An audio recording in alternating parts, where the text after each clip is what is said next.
En las universidades de todo el mundo nos enseñan sobre las medidas de dispersión, pero después de graduarnos nosotros los de ingeniería no sabemos si realmente nos queda claro para qué sirven y por qué son tan importantes.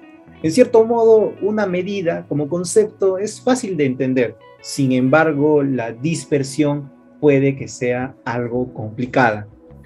Y es que este concepto en realidad es fascinante. De hecho, existe un área de la estadística, específicamente la descriptiva, que se encarga de resumir los datos, en general de ingeniería, para obtener información valiosa que sirve para la toma de decisiones.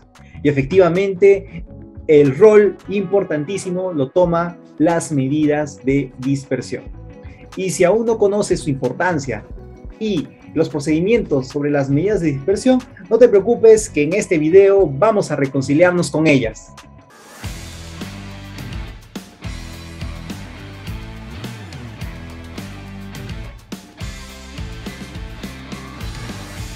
Bienvenidos a un nuevo video de Teddy Class. Ahora vamos a revisar un apartado del estudio de las unidades de arcilla cocida. Específicamente realizaremos un ejercicio de medidas de dispersión. Y para ello vamos a estructurar este ejercicio en 4 partes. Número 1, vamos a plantear el problema donde se indicarán los datos necesarios que vamos a utilizar y así como los resultados que se esperan obtener. Luego vamos a formular la solución considerando qué teoría se debe de tener en cuenta y también los formularios que se van a aplicar posteriormente en el desarrollo de la solución, el cual se desarrollará paso a paso hasta realizar las conclusiones que debería de tener este tipo de problema. El problema indica que se disponen de 10 unidades de ladrillos industriales de arcilla, conocido como los famosos King Kong 18 huecos. De estos 10 se van a realizar 4 mediciones correspondientes a cada uno de sus lados. ¿Cómo es esto, James? Vamos a ver. Por ejemplo, para el caso de la altura vamos a tener lo que vendría a ser esta flecha de color rojo exactamente en el punto medio de cada una de sus caras laterales. De esa manera tendríamos las 4 medidas del tema de la altura. Por otro lado, para el ancho, ¿sí?, tendríamos la flecha de color blanco, que estaría ubicado en el punto medio de la altura y nos daría pues el ancho en todas las caras laterales, que en este caso son 2, y en la cara de asiento superior e inferior. Y ya finalmente, para terminar, realizamos la medición de largo, donde obtenemos el punto medio de la altura y luego el punto medio del ancho para las caras de asiento, como se puede visualizar. Toda esta información se ordena y se almacena en las tablas que visualizan en la parte inferior. En este caso es un proceso que se realiza para todos los especímenes desde S01 hasta S10. Perfecto. Adicionalmente, el proveedor indica que de las características dadas por el fabricante, las dimensiones nominales son de 23, 12.5 y 9 centímetros. Dicho esto, el problema nos solicita calcular promedio, desviación estándar y coeficiente de variación para cada una de las dimensiones, ¿correcto? Si bien es cierto, vamos a demostrar el procedimiento paso a paso para el largo solamente, pero luego se resumen los datos de lo que se debería realizar para el ancho y para la altura, que básicamente es lo mismo. Pero antes de iniciar este problema y brindarles mayor detalle, pues debemos de revisar algunos conceptos para que se nos quede clara la idea. Y pues junto con las medidas de dispersión tenemos a las medidas de tendencia central. ¿Y cuál es esta? Pues para ello primero debemos graficar un eje X e Y, pues en el eje X encontramos el valor medido como el dato, o podría ser un promedio de cierta medida, lo que se denomina un valor característico, y por otro lado las frecuencias, o sea, la cantidad de veces que ese dato se repite en la población o en la muestra, ¿sí? Y con lo cual obtenemos unas curvas de frecuencia. Y el punto que está más alto se denomina aquello que está de moda. Como pueden apreciar aquí, este corresponde al punto más alto. Adicionalmente, el punto que divide a toda la gráfica en 2 partes iguales de cantidad de datos, o que se podría resumir geométricamente como igual proporción de áreas. Estamos hablando que a la izquierda habría un 50% de datos o de área y a la derecha igual. Y finalmente, un concepto un poco más relacionado a nuestra actividad de ingeniería, podemos mencionar a la media, que en definición geométrica menciona que este punto donde se ubica genera un equilibrio de momentos iguales a 0, ¿no? Exactamente ese vendría a ser el punto medio. Y es normalmente el que tiene mayor probabilidad de ocurrencia para el caso de las poblaciones de ingeniería. Eso siempre y cuando se siga ciertos lineamientos al momento de la obtención de los datos y de los procesos que generan este tipo de variabilidad. Correcto. Ahora, se supone que con esta medida de tendencia central ya nos damos una noción del valor más representativo del conjunto de datos. Sin embargo, no nos dice qué tan alejados están los demás datos con respecto a este valor. Es por ello, pues, que existen las medidas de dispersión y podemos ver desde una gráfica muy angosta y muy elevada, muy alta, y una gráfica un poco más baja y más plana. Es de esa manera que la primera tiene poca variación, o se menciona que tiene poca variación, porque los elementos no están tan alejados, o como se le conoce, más dispersos con respecto a esa medida de tendencia central. Conforme esta se va aplanando, vamos a tener una gráfica con una variación moderada, y pues indudablemente esto podría llegar a un extremo de mucha variación. Ahora, ustedes se preguntarán, pero James, ¿qué medida de tendencia central utilizo? Y luego se preguntarán, ¿qué medidas de dispersión o qué tipo de gráfica yo debería encontrar y debería aceptar? Pues justamente eso es lo que vamos a trabajar.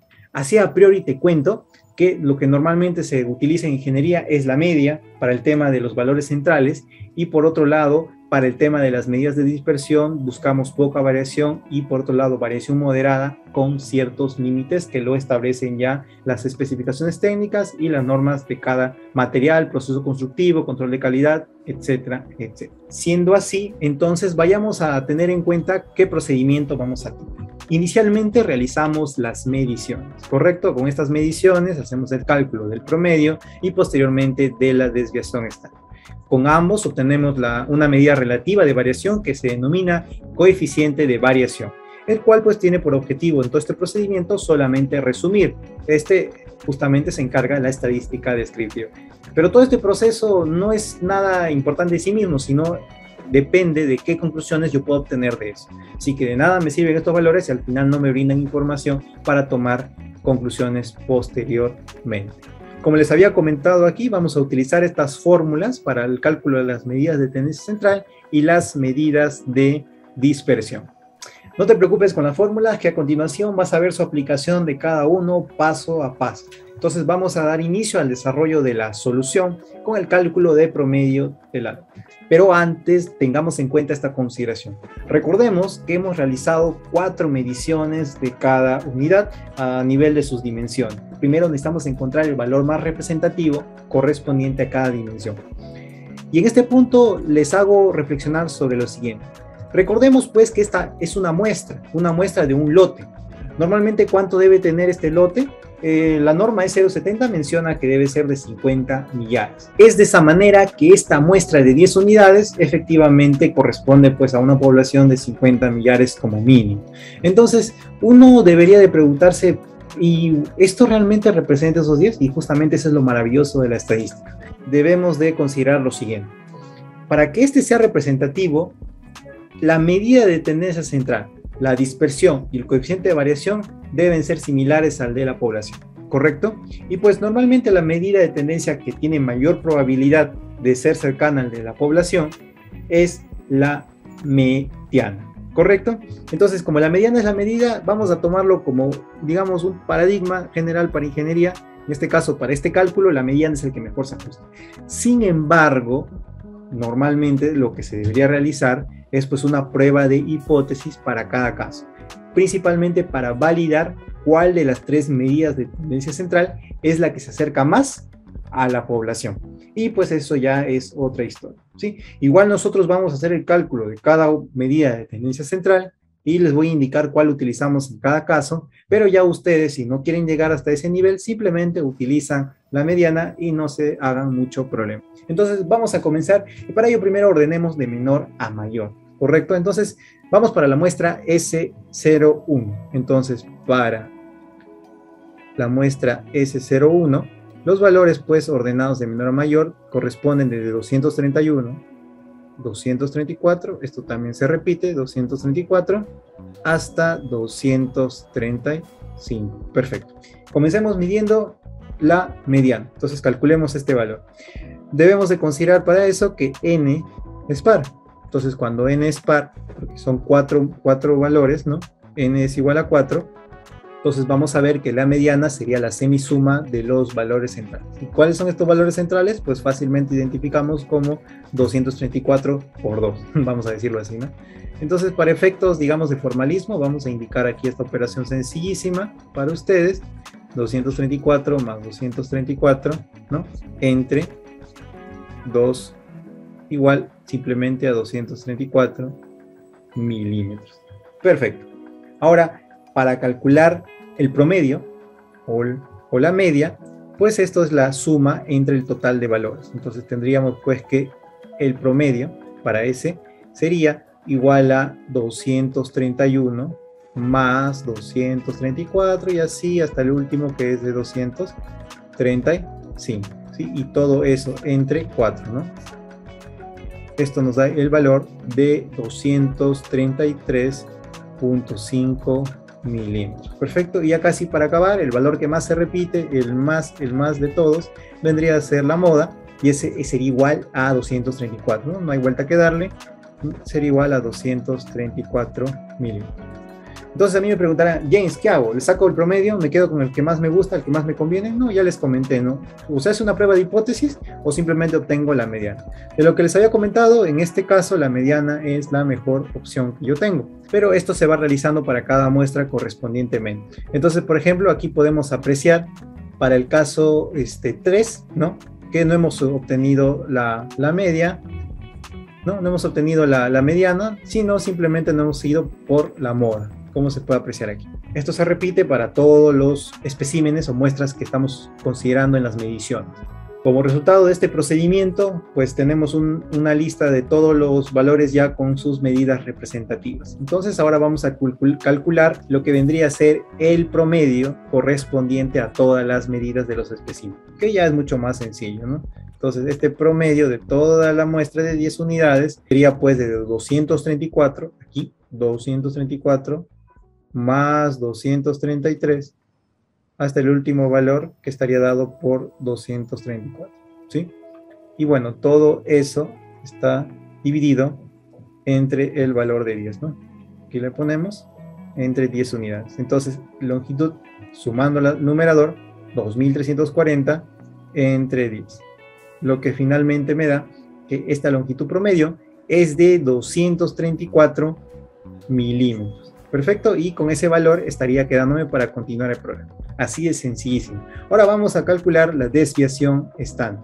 Para la desviación estándar, pues ya requerimos ordenar todos estos valores y encontrar las diferencias de los cuadrados de tanto con respecto al promedio de cada valor obtenido, ¿sí? Más o menos nos estaría quedando así. La desviación estándar sería igual a la raíz cuadrada de 234, que es el valor de la medición 1, y luego la resta con respecto al valor promedio, que nos da curiosamente para este caso igual. Y todo eso al cuadrado. Esto se repite, ¿sí? Hasta el final y obtenemos pues la raíz cuadrada de esta operación. Lo dividimos entre la raíz de los 10 elementos menos 1.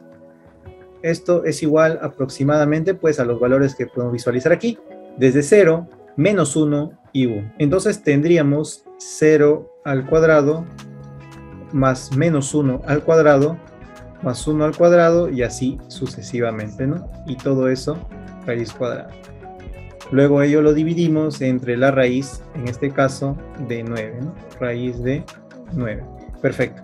Continuamos con las operaciones. En la parte superior, la suma de todo ello me estaría quedando el valor de 6 y en la parte inferior el valor de 3. Lo cual, si hacemos la operación, aquí en la parte superior nos queda 2.45 y en la parte inferior 3. Lo que resulta finalmente que esta desviación estándar sería igual a 0.82 milímetros. Una vez obtenido esto, ya el problema está casi resuelto, porque el cálculo del coeficiente de variación es una división entre la desviación estándar y el promedio de la muestra. Entonces este coeficiente de variación estaría dado por 0.82 milímetros entre el promedio, que era de 234 milímetros. Entonces, obviamente esto por el valor de 100 nos estaría dando en porcentaje aproximado de 35%. Perfecto. Entonces, una vez obtenido este procedimiento, esto se realiza para todos los especímenes. En este caso, estamos hablando para la dimensión largo, estamos hablando para la dimensión ancho y luego para la dimensión altura. Sí, correspondientemente es el mismo procedimiento. Ahora, indudablemente, en la actualidad ya ustedes pueden utilizar las hojas de cálculo que integran ya todas estas funciones estadísticas sin ningún problema, solo deben saber cuáles son los patrones adecuados. Pero el objetivo aquí era que ustedes vean el procedimiento y entiendan pues cada una de sus características. Ahora veamos las principales conclusiones que desencadena este problema. Inicialmente nos había mencionado que el proveedor comenta que los valores nominales corresponden a 230, 125 y 90. Pero en cierto modo, ¿qué son estos valores nominales? Pues en tendencia justamente nos intentan dar para fines comerciales la medida que representa a la población que tú estás comprando a nivel de insumos de cualquier tipo de propiedad que estemos trabajando. No importa cuál sea la propiedad, física, mecánica o geométrica, este valor nos indica y nos quiere dar una representatividad de esa población. Entonces, por lo tanto, por lo que habíamos hablado, esta debe ser lo más similar con respecto a la muestra que hemos trabajado. Así que vamos a ver si lo que nos dice el proveedor tiene coherencia con lo que hemos encontrado de esta muestra. Entonces vamos a visualizar con respecto al promedio lo que se ha obtenido. Podemos visualizar que para el tema de la altura no hay mucha diferencia, pero para el largo y el ancho hay una diferencia entre 4 y 3 milímetros, lo cual ya puede hacernos sospechar de que hay ciertos errores y cierta diferencia en lo que nos dice el proveedor y lo que hemos encontrado. Entonces ya estaría desconfiando realmente de qué tan buena está la calidad de estas unidades, al menos del lote que estoy ensayando. Pero todavía no puedo juzgar. Vayamos a ver una de las primeras medidas de dispersión y es pues la desviación estándar. En este caso, la desviación estándar me puede dar desde 0,82 hasta 0,67. Sin embargo, todavía no es concluyente. Pero no es hasta que podemos visualizar los coeficientes de variación que finalmente nos damos una idea y podemos ya tomar una decisión. En este caso podemos apreciar que aparentemente el largo era el que tenía problemas, pero ya con los coeficientes de variación nos damos cuenta que es muchísimo mayor del de 74%, a diferencia del largo y el ancho que se puede visualizar, ¿no? Entonces, ¿esto cómo me sirve a mí para tomar decisiones? Bien, bueno, entonces vamos a revisar, así a modo de ejemplo, de manera ilustrativa solamente, no nos compliquemos, lo que respecta a la norma 070 para tomar decisiones en control de calidad de las unidades. Y dice lo siguiente: si la muestra presentase más del 20% de dispersión de los resultados de los coeficientes de variación para unidades producidas industrialmente, o sea, en nuestro caso, o se ensayará otra muestra, o se vuelve a hacer el ensayo, y de persistir esta dispersión los resultados, se rechaza el lote. Así de sencillo. Entonces vamos a ver qué pasa con nosotros. 74, 37, 35. ¿Qué hacemos? Según lo que dice la norma, volvemos a ensayar. Si se repite, es muy probable que se repita, así que se rechaza, ¿sí? A no ser que hayas hecho demasiado mal o tus cálculos o el proceso de ensayo en sí, lo cual es poco probable porque estos se hacen en laboratorios certificados y, bueno, los cálculos programados de varios procesos puede que no ocurran, ¿no? Entonces, de esa manera, nuestra norma nos ayuda a poder tomar decisiones en base a este criterio. Por otro lado, el ingeniero Héctor Gallegos, ¿no?, en su libro Albañilería Estructural, nos indica algunos valores de coeficiente de variación referenciales respecto a obras típicas de este tipo. Entonces vemos para el tema de dimensiones, que es lo que estamos estudiando, para el tema de las artesanales industriales varían de 5 a 1, mientras que las dimensiones de este alto, entre lo mismo artesanal e industrial, varían entre 8 y 3. Entonces, efectivamente, nos podemos dar cuenta que incluso con los lineamientos normales de una obra de este tipo para esas unidades, pues estamos teniendo coeficiente de variación excesivo. Pero me preguntarán, James, ¿es industrial? ¿Cómo es posible que esto ocurra? Si se supone que en industrial se controla mejor esto. Y es que lo industrial probablemente se asemeje porque tiene pues las máquinas necesarias para hacer estos procedimientos. Sin embargo, a pesar de que se cuente con la tecnología, si no se realiza un correcto procedimiento, no se aplica los estándares como tal, no se realizan las calibraciones de los equipos en el proceso de producción y también se cometen errores en el transporte, indudablemente no importa cuánta tecnología tengas si es que no haces bien tu proceso. Y eso ocurre muchas veces en gran parte de la industria, el tema ladrillero, al menos en el Perú, y no me debe de extrañar también probablemente en gran parte de Latinoamérica, ya que los procesos son similares. Los estudios de variabilidad en Latinoamérica echan principalmente culpa al sobredimensionamiento en albañilería, justamente a este primer procedimiento del control de los materiales. Entonces, ya para finalizar, uno será la pregunta, James, pero entonces, ¿cómo hago? Ya no puedo construir, no puedo aceptar esas unidades. Para serte sincero, y esta es la realidad, pues si bien es cierto, la norma indica esto, pero esto en el quehacer diario no se ejecuta. Entonces, lo primero que podrías hacer es, obviamente, tratar de ubicarte en una zona lo más cercana que pueda contener y te pueda abastecer ladrillos de calidad que tú necesites. Pero en el peor de los casos, que estés en una zona, y lo que ocurre en muchas partes del Perú, donde las ladrilleras que se encuentran cercanas a ti, o es factible que se te entregue los ladrillos a tiempo y bajo los requerimientos y costos que se tienen, probablemente tengas estas dispersiones y tengas que construir de igual forma. Entonces, bajo esta lógica, lo primero que tienes que hacer es ser consciente de la calidad de ladrillos que tienes, y por ende, pues no vas a diseñar como explica la norma, exactamente, porque la norma se basa principalmente en estos parámetros. Si tú no puedes cumplir estos parámetros por X motivos, entonces esto tienes que considerarlo en tu análisis y posteriormente tu diseño. Por ejemplo, si con la norma me sale un muro de espesor tipo soga, ¿no? Entonces aquí ya tendría que aplicar un muro tipo cabeza.